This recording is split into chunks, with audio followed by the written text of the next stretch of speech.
ఈ కీర్తన దావీదు రచన.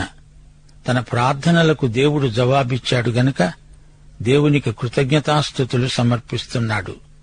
కష్టనష్టాలలో దేవుడు మన పట్ల తన చిత్తాన్ని నెరవేర్చుకుంటాడు. ఎన్ని శ్రమలు వచ్చినా దేవుని హద్దు మేరకే వస్తాయి. నేను నా పూర్ణ హృదయముతో నీకు కృతజ్ఞతాస్తుతులు సమర్పిస్తున్నాను. దేవతల ఎదుట అనగా దేవదూతల ఎదుట నిన్ను కీర్తిస్తాను. నీ పరిశుద్ధాలయము తట్టు నేను నమస్కారం చేస్తున్నాను. నీ నామమంతటి కంటే నీవిచ్చిన వాక్యమును నీవు గొప్ప చేశావు. నీ కృపాసత్యములను బట్టి నీ నామమునకు కృతజ్ఞతాస్తుతులు నేను సమర్పిస్తాను. ప్రియశ్రోతలు, దేవునికి మనము ఎల్లప్పుడూ కృతజ్ఞులమై ఉండాలి. కీర్తనల గ్రంథమంతటా కృతజ్ఞతాస్తుతులు దేవునికి సమర్పించాలని పదే పదే చెప్పబడింది. దేవుడు మనకు భౌతిక ఆధ్యాత్మిక ఆశీర్వాదాలు ఎన్నో ఇస్తున్నాడు. మన ప్రార్థనలకు జవాబు వచ్చినప్పుడు దేవునికి కృతజ్ఞతాస్తుతులు సమర్పించడం మన విధి. కాపుదల కోసం, బలం కోసం, ఆదరణ కోసం, సహనము, ప్రేమ కోసం ప్రార్థించాము. దేవుడు వాటిని మనకిచ్చాడు. కృతజ్ఞులమై దేవునికి వందనాలు సమర్పించాలి. కృతజ్ఞత లేని బ్రతుకు నిరర్ధకమవుతుంది. దావీదు అంటున్నాడు, నీవు నాకు ఉత్తరమిచ్చావు, ప్రాణములో త్రాణ పుట్టించావు, నన్ను ధైర్యపరిచావు. భూరాజులందరూ నీ మాటలకు కృతజ్ఞతాస్తుతులు సమర్పిస్తున్నారు. అంటున్నారు, యెహోవా మహాప్రభావము గలవాడు, వారు ఆయన మార్గములను గూర్చి గానం చేస్తున్నారు. యెహోవా మహోన్నతుడు, ఆయన దీనులను లక్ష్యపెడతాడు. దూరం నుండే గర్విష్ఠులను పసికడతాడు. ఆపదల్లో చిక్కుబడిన నన్ను నీవు బ్రతికిస్తావు. శత్రువుల కోపము నుండి నన్ను రక్షించడానికి చేయి చాపుతావు. నీ కుడి చేయి నన్ను రక్షిస్తుంది. 8వ వచనం, యెహోవా నా పక్షమున కార్యము సఫలము చేస్తాడు. యెహోవా నీ కృప నిరంతరం ఉంటుంది. నీ చేతి కార్యములను విడిచిపెట్టవద్దు. నేనే నీ చేతి పనిని గదా. ప్రియ శ్రోతలు, మనము భవిష్యత్తు కోసం ఏమేమో ఏర్పాట్లు చేసుకుంటాము. భవిష్యత్తును గురించి కలలు కంటాము. కోరికలు ఈడేరడానికి కష్టించి పనిచేస్తాము. అయితే మన అంచనాల్లో, ఆలోచనల్లో దేవుని చిత్తానికి ప్రాముఖ్యం ఇవ్వకపోతే మనకు ఆశాభంగమే మిగులుతుంది. ప్రియ శ్రోతలు, మీరు ఏ ఏర్పాట్లు చేసుకోవాలన్నా మొదట వాటిని గురించి దేవునితో సంప్రదించండి. ఈ కీర్తనలో ప్రవచనం ఉన్నది. నిరవంజి చెట్లకు తగిలించిన సితారాలు మరల చేతికి తీసుకొని వాయిస్తున్నారు, పాడుతున్నారు. మహాశ్రమల కాలంలో అనగా యాకోబు శ్రమల కాలంలో ఇశ్రాయేలు శేషిత ప్రజ దేవుణ్ణి హృదయపూర్వకంగా ఆరాధిస్తారు. ఈ రోజున సంఘాలలో యాంత్రికమైన ఆరాధన జరగకుండా విశ్వాసులు జాగ్రత్త వహించాలి. ఈ కీర్తనలో దేవతలు అని ఉన్న చోట దేవదూతలు అని గ్రహించాలి. దేవుళ్లైనా దేవదూతలైనా దేవునికి బదులుగా మనము హెచ్చించకూడదు. క్రైస్తవుడు దేవునికి బదులుగా మరెవరిని పెట్టినా అది పాపము, అపచారం. దేవుడు ఎంతో, ఆయన వాక్యము అంతే. దేవుని నామము ఏమై ఉన్నదో అదంతా వాక్యములో నెరవేరింది గనుక వాక్యము ఆయన నామము కంటే ఘనమైనది. యాకోబు పత్రిక 4వ అధ్యాయం 6వ వచనం, ఆయన ఎక్కువ కృప ఇస్తాడు. దేవుడు అహంకారులను ఎదిరించి దీనులకు కృప అనుగ్రహిస్తాడు. విరిగి నలిగిన హృదయం దేవునికి ఇష్టం. విశ్వాసి యొక్క వినయశీలం దేవుణ్ణి మహిమపరుస్తుంది. 1 పేతురు 3వ అధ్యాయం 4వ వచనం, హృదయపు అంతరంగ స్వభావము అక్షయాలంకారముతో అలంకరించబడాలి. ఇప్పుడు 139వ కీర్తన విందాము. ఇది దావీదు కీర్తన. దేవుడు సర్వజ్ఞుడు, ఆయన సమస్తము చూస్తున్నాడు. ఆయన మహాపరిశుద్ధుడు, ఆయన అంతటా ఉన్నాడు. ఆయన నిన్ను నన్ను ఎరుగును. ఆయన మనతో ఉన్నాడు. ఆయనను మనము తెలుసుకునే భాగ్యం మనకు అనుగ్రహించాడు. 1వ వచనం నుండి వినండి. యెహోవా, నీవు నన్ను పరిశోధించి తెలుసుకొని ఉన్నావు. నేను కూర్చోవడము లేవడము నీకు తెలుసు. నాకు తలంపు పుట్టకమునుపే నీవు నా మనస్సును గ్రహిస్తున్నావు. నా నడకను, నా పడకను నీవు పరిశీలన చేసి ఉన్నావు. నా చర్యలన్నిటినీ నీవు బాగా తెలుసుకొని ఉన్నావు. యెహోవా, మాట నా నాలుకకు రాకమునుపే అది నీకు పూర్తిగా తెలిసి ఉన్నది. వెనుక ముందు నీవు నన్ను ఆవరించి ఉన్నావు. నీ చెయ్యి నా మీద ఉంచావు. ప్రియ శ్రోతలు, వింటున్నారా? ప్రతి మనుష్యుడు తనను గురించిన వ్యక్తిగత విషయాలన్నిటినీ అందరికీ చెప్పడు. తన బలహీనతలు ఇతరులకు తెలియనివ్వడు. అయితే మనము చెప్పకుండానే దేవునికి మన స్థితిగతులన్నీ తెలుసు. మన తల వెంట్రుకలెన్ని ఉన్నాయో అది కూడా దేవునికి తెలుసు. మన అనుభవాలన్నిటిలో దేవుడు మనతో ఉన్నాడు. ఆయన మనల్ని కాపాడుతాడు, ప్రేమిస్తాడు, నడిపిస్తాడు. మనలను గురించిన ప్రతి చిన్న సంగతి ఆయనకు తేటతెల్లమే. మనకు అంత తెలివి లేదు. దేవుని జ్ఞానం అగోచరం, అది మన బుద్ధికి అందదు. 7వ వచనం, దేవా, నీ ఆత్మ వద్ద నుండి నేనెక్కడికి పోతాను? నీ సన్నిధి నుండి నేనెక్కడికి పారిపోతాను? ప్రియ శ్రోతలు, దేవుడు సర్వజ్ఞుడు. ఆయన అంతటా ఉన్నాడు. ఆయన ఆత్మ నీవెక్కడున్నా నిన్ను కనిపెడుతూ ఉండడం వాస్తవం. దేవుణ్ణి ప్రేమించే వారికి ఇది శుభవార్త. మనమేమి చేసినా, ఎక్కడికి వెళ్లినా దేవుని ఆత్మ నుండి దూరము కాము. దేవుని ఆత్మ ఆదరణాత్మ. 13వ వచనం, నా అంతరింద్రియాలను నీవే కలుగచేశావు. నా తల్లి గర్భమందు నన్ను నిర్మించిన వాడవు నీవే. నీవు నన్ను కలుగజేసిన విధము చూడగా భయము, ఆశ్చర్యము నాకు పుడుతున్నాయి. అందును బట్టి నేను నీకు కృతజ్ఞతాస్తుతులు సమర్పిస్తున్నాను. నీ కార్యములు ఆశ్చర్యకరమైనవి. ఆ సంగతి నాకు బాగా తెలుసు. నేను రహస్యమందు పుట్టిన నాడు, భూమి యొక్క అగాధ స్థలములలో విచిత్రముగా నిర్మింపబడిన నాడు, నాకు కలిగిన ఎముకలు కూడా నీకు మరుగై ఉండలేదు. దేవుడు ప్రతి మనిషిని సృజించిన సృష్టికర్త. ఏ మానవుడు నిరుత్సాహపడనక్కర్లేదు. విశ్వాసమాత్రం చేత దేవుని ఆత్మ దేవుని సృష్టి అయిన నీలో పనిచేస్తాడు. దేవుని చిత్తాన్ని అనుసరించి నీ సౌశీల్యాన్ని చక్కగా పెంపొందిస్తాడు. దేవుడు నిన్ను గురించే తలుస్తున్నాడు. ఏ మానవుడు తనను గురించి తాను తక్కువ అంచనా వేసుకోకూడదు.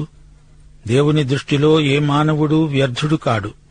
17, 18 వచనాలు, దేవా, నీ తలంపులు నాకెంత ప్రియమైనవి. వాటిని లెక్క పెడదామనుకుంటే అవి ఇసుక రేణువుల కంటే లెక్కకు ఎక్కువై ఉన్నాయి. ఉదయకాలమే నేను మేల్కొన్నప్పుడు నీవు ఇంకా నన్ను గురించే తలంచుతున్నావు. నేనంటే నీకెంత ప్రేమ.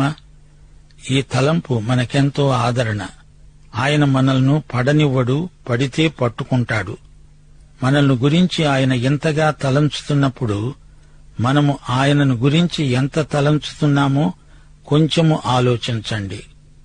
21 నుండి 24 వచనం వరకు, యెహోవా, నిన్ను ద్వేషించే వారిని నేను ద్వేషిస్తున్నాను గదా.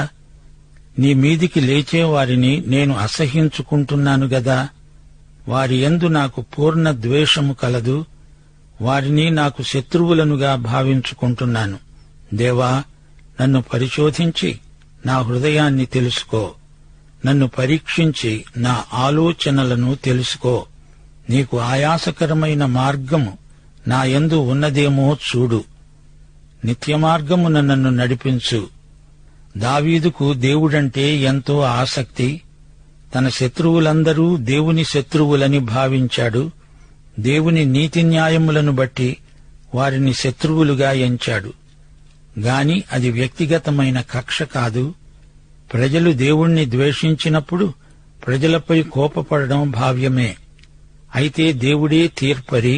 మనము దేవుణ్ణి ప్రేమించే వ్యక్తులమైతే ఎవరైనా దేవుణ్ణి ద్వేషించినప్పుడు మనకెంతో బాధ కలుగుతుంది. దావీదు దేవుణ్ణి అడుగుతున్నాడు, దేవా, నా హృదయాన్ని పరీక్షించు. నా తలంపులు నీ తలంపులై ఉండేటట్లు నన్ను నడిపించు. మత్తయి శుభవార్త 5వ అధ్యాయం 44వ వచనం, ప్రభు అన్నాడు, మీరు పరలోకమందున్న మీ తండ్రికి కుమారులై ఉండునట్లు మీ శత్రువులను ప్రేమించండి, మిమ్మును హింసించే వారి కొరకు ప్రార్థన చెయ్యండి. దావీదు తన హృదయాన్ని తెరచి దేవుని ఎదట ఉంచుతున్నాడు. శస్త్రచికిత్స చేసి ఏదైనా లోపము పాపము ఉంటే కనిపెట్టి చూపమంటున్నాడు. మన పాపము మనకు కనపడదు గదా. ఫలానిది పాపమని దేవుడు చూపితే వెంటనే క్షమాపణ వేడుకోవాలి. ఇది ప్రతి ఒక్కరూ చేయవలసిన ప్రార్థన. ప్రియ శ్రోతలారా, ఈ కీర్తనలో దేవశాస్త్ర సత్యాలు ఎన్నో ఉన్నాయి. దేవుడు సర్వజ్ఞుడు. మనస్తత్వ శాస్త్రజ్ఞుల మనస్సులకు దేవుడే వైద్యుడు. మానవుడు తన మనస్సుతో దేవుని సృష్టి రహస్యాన్ని పూర్తిగా గ్రహించజాలడు. దేవుడు మనలను పూర్తిగా ఎరుగును. దావీదును ఆయన బాగా ఎరుగును. సీమోను పేతురును బాగా ఎరుగును. ఇస్కరియోతు యూదాను కూడా ఆయన బాగా ఎరుగును. దేవుడు సర్వవ్యాపి. నీవు ఎక్కడ ఉన్నా దేవుడు అక్కడే ఉన్నాడు. చంద్రమండలానికి వెళ్ళు, దేవుడు అక్కడా ఉన్నాడు. మనమేమి చేస్తున్నది అంతా దేవుడు చూస్తున్నాడు. దేవుడు నీలో ఉన్న పాపాన్ని చూపితే దేవునితో ఏకీభవించి ఒప్పుకో. దేవుడు మన సృష్టికర్త. నీవు నేను తల్లి గర్భంలో ఉండగా దేవుడు మనల్ని ఎరుగును. దేవునికి తెలియనిది ఏదీ లేదు. దేవుడు సర్వశక్తిమంతుడు. ఆయన మనల్ని ప్రేమిస్తున్నాడు. ఆయనకు సమస్తమూ సాధ్యమే. దేవునికి స్తోత్రం. ఇప్పుడు 140వ కీర్తన వినండి. మనలను బెదిరించి మనల్ని గురించి అపనిందలు ప్రచారం చేసే వారి కోసం మనము ప్రార్థించాలి. మన భవిష్యత్తు దేవుని చేతిలో ఉంది. ఆ విషయం గ్రహించి మరీ ప్రార్థన చెయ్యాలి. యెహోవా, దుష్టుల చేతిలో నుండి నన్ను విడిపించు. బలాత్కారం చేసే వారి చేతిలో పడకుండా నన్ను కాపాడు. వారు తమ హృదయములలో అపాయకరమైన యోచనలు చేస్తారు. వారు నిత్యము యుద్ధం రేపాలని చూస్తూ ఉంటారు. పాము నాలుక వలె వారు తమ నాలుకలు వాడి చేస్తారు. వారి నాలుకలలో సర్పవిషమున్నది. వారి పెదవుల క్రింద అంతా విషమే. 5వ వచనం. గర్విష్ఠులు నా కోసమై ఉరిని త్రాళ్లను చాటుగా ఒడ్డి ఉన్నారు. వారు త్రోవ ప్రక్కన వలపరిచారు. నన్ను పట్టుకోవడానికి ఉచ్చులను ఒగ్గి ఉన్నారు. అయినా నేను యెహోవాతో మనవి చేస్తున్నాను. యెహోవా, నీవే నా దేవుడవు. నా విజ్ఞాపనలకు చెవియొగ్గు. 10వ వచనం. కణకణలాడే నిప్పులు శత్రువుల మీద వేయబడునుగాక. వారు తిరిగి లేవకుండునట్లు అగ్నిగుండములో వారు కూల్చబడుదురుగాక. అగాధ జలములలోనికి త్రోయబడుదురుగాక. 12వ వచనం. బాధింపబడే వారి పక్షాన యెహోవా వ్యాజ్యమాడుతాడని, దరిద్రులకు ఆయన న్యాయం తీరుస్తాడని నేనెరుగుదును. దరిద్రులు నిస్సహాయులు న్యాయం కోసమై ఎక్కడికి వెళ్లాలి? న్యాయస్థానాలలో న్యాయవాదులను నియమించడానికి వారికి డబ్బు లేదు. తమను తాము సమర్థించుకోలేరు. అయితే దిక్కులేని వారికి దేవుడే దిక్కు. దేవుడు వారి పక్షాన నిలుస్తాడు. వారికి న్యాయం చేకూరుస్తాడు. ఇదే మనకెంతో ఆదరణ గొలిపే వాస్తవం. మన పరిస్థితులు ఎలా ఉన్నా ప్రభువు మనతో ఉన్నాడు గనుక మనము బాధ్యతనెరిగి ప్రవర్తించాలి. మనము దేవుని ప్రజలము. మనము నిస్సహాయుల పక్షాన నిలువబడాలి. అది దేవుని మనస్సు. నిశ్చయముగా నీతిమంతులు దేవుని నామమునకు కృతజ్ఞతాస్తుతులు సమర్పిస్తారు. యథార్థవంతులు దేవుని సన్నిధిలో నివసిస్తారు. ప్రియ శ్రోతలు, ఇశ్రాయేలు శేషిత జనాంగం శ్రమల కాలంలో పొందబోయే అనుభవం ఈ కీర్తనల్లో ప్రవచించబడింది. అప్పుడు అంత్యక్రీస్తు చెలరేగుతాడు. అతడు అబద్ధ క్రీస్తు, పాపపురుషుడు. దావీదు ప్రార్థన ఆ రోజున ఇశ్రాయేలీయులు చేస్తారు. ఈ కీర్తనలో అంత్యక్రీస్తు పేర్కొనబడ్డాడు. అంత్యక్రీస్తు ఎవరు? 1 యోహాను 2వ అధ్యాయం 18వ వచనం. చిన్న పిల్లలారా, ఇది కడవరి ఘడియ. క్రీస్తు విరోధి వస్తాడని విన్నారు కదా. ఇప్పుడు అనేకులైన క్రీస్తు విరోధులు బయలుదేరి ఉన్నారు. ఇది కడవరి ఘడియ అని దీనిచేత తెలుసుకుంటున్నాము. అంత్యక్రీస్తు నాలుక పాము నాలుక వంటిది. దావీదు చేసే ప్రార్థన అంత్యక్రీస్తును ఎదుర్కొన్నప్పుడు ఇశ్రాయేలు చేయబోయే ప్రార్థనకు ప్రవచన రూపం. అయితే మనము రోమాపత్రిక 12వ అధ్యాయం 19 నుండి 21వ వచనం వరకు గమనించాలి. ప్రియులారా, మీకు మీరే పగ తీర్చుకొనక దేవుని ఉగ్రతకు చోటివ్వండి. పగ తీర్చడం నా పని, నేనే ప్రతిఫలమిస్తాను అని ప్రభువు చెబుతున్నాడని వ్రాయబడి ఉన్నది. కాబట్టి నీ శత్రువు ఆకలిగొని ఉంటే అతనికి భోజనం పెట్టు, దప్పిగొని ఉంటే దాహమియ్యి. అలాగు చేయుట వలన అతని తల మీద నిప్పులు కుప్పగా పోస్తావు. కీడు వలన జయింపబడక మేలు చేత కీడును జయించు. ప్రియ సోదరీ సోదరులారా, లోకమును జయించే విజయము మన విశ్వాసమే. దేవుడు అట్టి విశ్వాసమును మనకు అనుగ్రహించునుగాక. దైవాశీస్సులు, ప్రభు అయిన యేసుక్రీస్తు వారి కృప, తండ్రి అయిన దేవుని ప్రేమ, పరిశుద్ధాత్మ యొక్క అన్యోన్య సహవాసము మనకు సదాకాలము తోడై ఉండునుగాక. ఆమేన్.